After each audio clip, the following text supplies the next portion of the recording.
it's Hannah, and today I'm coming to you with my November wrap-up. So in the month of November, I read a total of 8 books. Some of them were pretty long, and then a few of them were pretty short. I read a few poetry books and a couple of plays. So without any further ado, let's just get into them. The first 3 books I read in November were all part of the same trilogy, and that is the Daughter of Smoke and Bone trilogy by Laini Taylor. I've talked about these books a couple of times on my channel now, but I just read these, like I said, in November, and I fell absolutely in love with them. They're a little bit difficult to explain because I feel like if you say too much about this series, it kind of gives away some of the plot, and I think that it's best to go into this series without really knowing anything at all and just exploring it for yourself. I think that's just the most fun way to go into these. But as for just a brief synopsis of the first book, we follow this girl named Karou who lives in Prague, and she has blue hair and a lot of tattoos, and she's just kind of quirky and a little bit odd, and she actually kind of lives this other double life because Karou is actually involved with this whole other world of chimera and angels. And even though she's human herself, she was raised by chimera, and chimera in this universe are these mixture of like different creatures, so they can be part human, part snake, part lion. And then there's also a world of angels, and the angels and the chimera are at war with one another, and Karou is living with these chimera and working for them. And I don't really want to say much else because I feel like you should just read it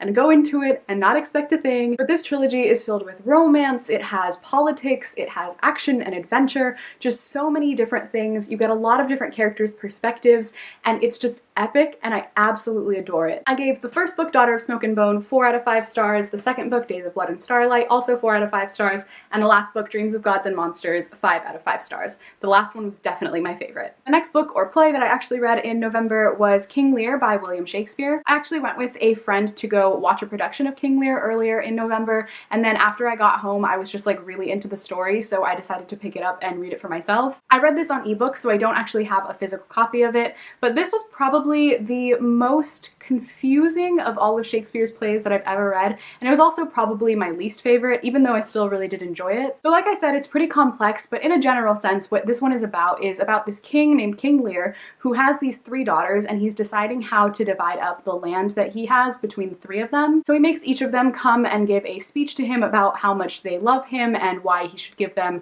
their land, because he's a very conceited person. So 2 of the daughters go to him and tell him exactly what he wants to hear about how much they love him and respect him and will always obey him. The 3rd daughter refuses to say any of that because she thinks that her sisters are being completely insincere, and she feels that she doesn't have to tell her father any of this to prove to him how much she actually cares for him, whereas her sisters are just lying to him. So the king, being as conceited as he is, ends up shunning that one sister and dividing the land between the other 2 sisters, but that ends up backfiring on him, obviously, because this is a tragedy, so it has to. Like I said, this one was a lot more complex than some of the other Shakespeare plays that I read, and even though I usually like things like that, in this case it felt a little bit dry compared to the other ones. In my opinion, there were just parts of the story where there was too much going on, and I couldn't get as invested in some of the characters as I usually can with other Shakespeare works. But overall, I still did really enjoy it, and I really enjoyed getting to watch the production of it because I love going to plays, so I did give this one a 3 out of 5 stars. The next book that I read in November, I actually don't even know if I can count this as a book.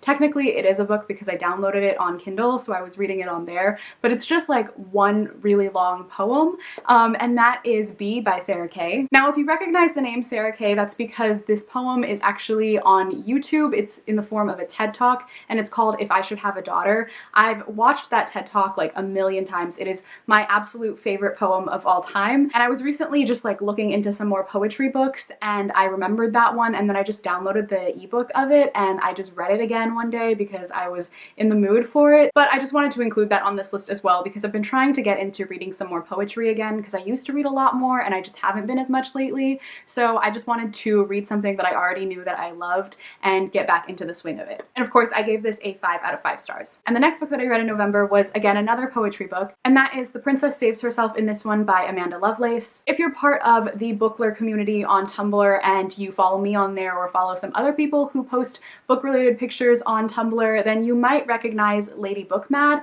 She is the author of this poetry collection, and I picked it up because I'd been seeing it everywhere on Tumblr and I follow her on there, and so I downloaded that one on ebook as well and read it in one sitting, and I really enjoyed it. It's a contemporary poetry collection about love and self-love and relationships. If you've read Milk and Honey by Rupi Kaur, which is my probably all-time favorite poetry collection that I've ever read, It's very similar to that thematically. It talks about feminism, it talks about body positivity, it talks about a lot of things that I really enjoy reading about, so I really did enjoy this one, and I ended up giving it a 4 out of 5 stars. The next book that I read in November was Fantastic Beasts and Where to Find Them, the original screenplay by J.K. Rowling. So this is the adapted screenplay for the film Fantastic Beasts and Where to Find Them, which I've already seen twice, and then I decided to read the screenplay as well, and I already have a full video review for the screenplay as well as the movie up on my channel, so I believe it linked on the screen as well as down below if you would like to go watch it. So if you don't know, this story takes place in the wizarding world in the 1920s, and we follow Newt Scamander, who is studying magical creatures,